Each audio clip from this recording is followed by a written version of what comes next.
Indeks harga saham gabungan masih saja turun naik tak tentu. Harga saham-saham berkapitalisasi besar pun bergerak tanpa gairah mengikuti perkembangan industri di sektor real yang masih sangat berat. Tapi likuiditas yang berlimpah membawa beberapa saham berkapitalisasi kecil seperti bank kecil bergerak naik dengan cepat. Apakah masih menarik untuk dikoleksi? Berikut wawancara dengan Willy Noisitorus, Deputy Head of Research Trimegah Sekuritas. Kalau kita lihat sampai akhir tahun ini tentunya masih banyak upside dari sisi indeks. Tapi mungkin saya ingin menjelaskan situasinya sekarang ya. Jadi memang kalau kita melihat dari pasar finansial itu likuiditas masih sangat banyak ya. Kita lihat saja peredaran uang atau money supply 2, M2 supply itu di bulan Januari masih naik sebesar 11,8% dibandingkan tahun sebelumnya. Kita juga melihat pemerintah memberikan insentif ya buat dividen kalau dialokasikan ke instrumen seperti surat hutang pemerintah dan sukuk dan segala macam ya. Jadi semestinya penyerapan dari situ juga masih oke ya. Ketiga juga kita melihat dari sisi rupiah juga masih sangat aman ya gitu, karena dari Indonesia, dari foreign exchange reserve itu di Februari kalau nggak salah itu sekitar 139 miliar dolar.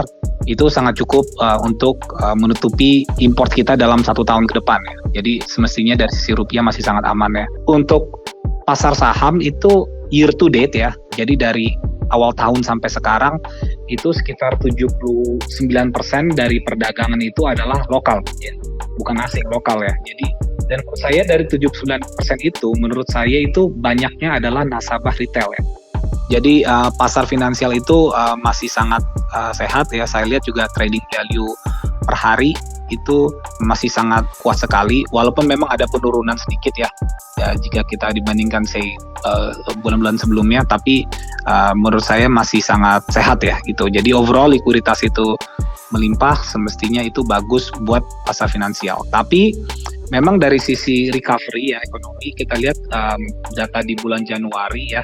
Beberapa industri itu tidak ada mengalami recovery yang kita harapkan gitu. Cuman kan sepertinya ini sangat tergantung dari vaksin ya. Kalau saya nggak salah jumlah vaksin itu sudah lebih dari 2 juta sudah dikeluarkan vaksinasi. Tapi populasi kita kan masih sangat banyak ya gitu. Mungkin sekarang fokusnya masih Jakarta, pelan-pelan akan keluar ngerambah ke daerah lain. Tapi perputaran uang dan ekonomi itu memang banyaknya di kota-kota besar ya. Jadi semestinya sih ke depannya ini akan ada pemulihan lah ekonomi. Cuman memang kalau saya lihat dari kuartal 1 economic growth ya. Kalau kita lihat kan Menq itu target GDP untuk tahun ini targetnya sekitar 4,8% sampai 5,3%. Sedangkan kalau dari Trimegah itu kita ekspektasi GDP growth untuk tahun ini itu sebesar 5,5%. Ya, tapi sepertinya first Q itu angkanya jauh dari situ ya. Mungkin bisa flat ya. Baru nanti di kuartal 2 akan naik kencang dan di kuartal 3 itu akan tetap tinggi ya gitu. Nah, sepertinya hal-hal yang seperti kayak gini mungkin akan bikin market itu susah untuk naik kencang dulu ya. Mungkin 1-2 bulan ke depan itu baru marketnya bisa lebih bergairah ya. Bergairah dalam arti kata itu lebih saham-saham terutama yang big caps itu nanti naik ya.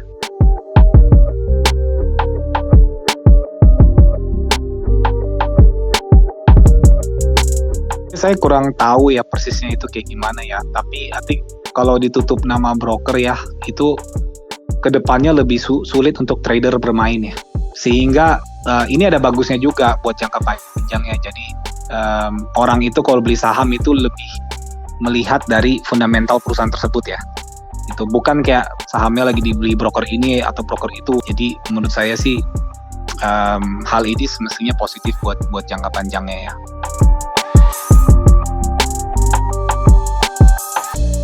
Ya untuk jangka pendek ini saya sih jujur lebih suka saham-saham yang memberikan dividen yang menarik ya. I think saham yang memberikan dividen lumayan menarik itu seperti kayak PTBA dan mungkin beberapa saham yang kayak consumer yang menurut saya sudah sedikit udah laggard gitu kayak ICBP gitu atau Indofood gitu kan. Menurut saya itu untuk big cap stocks untuk dalam jangka pendek ini itu yang lebih menarik ya. Untuk value stocks yang saya suka ya, yang lebih small cap tapi jangka panjang, saya suka yang kebetulan yang lagi saya cermati itu adalah saham ASA ya. Ya sahamnya kayaknya naik lumayan cukup kencang. Menurut saya sih ini sahamnya secara fundamental sangat solid ya gitu. Dia sektor transportation and logistik. Menurut saya juga saham seperti kayak Mari juga menarik ya. Itu bisa dilihat. Bank-bank digital kalau kayak Bang Arto kan memang ada fundamentalnya ya. Ada ceritanya kan Gojek masuk ke dalam. Kelihatannya ini akan sudah kelihatan bentuknya gitu. Tapi kan memang ada beberapa saham tuh yang naik kencang ya. Ya menurut saya sih lebih ada ke faktor spekulasi juga ya, karena kan ini bank-banknya kan secara equity itu cuma sekitar 1 triliunan ya gitu, bahkan ada yang di bawah ada yang di atas.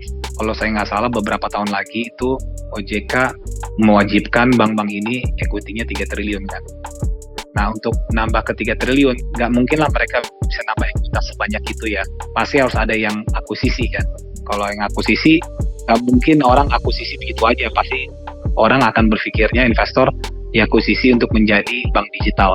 Arto sih secara jangka panjang sih semestinya menarik ya, kan maksudnya banyak sekali yang mereka bisa lakukan ke depannya ya gitu.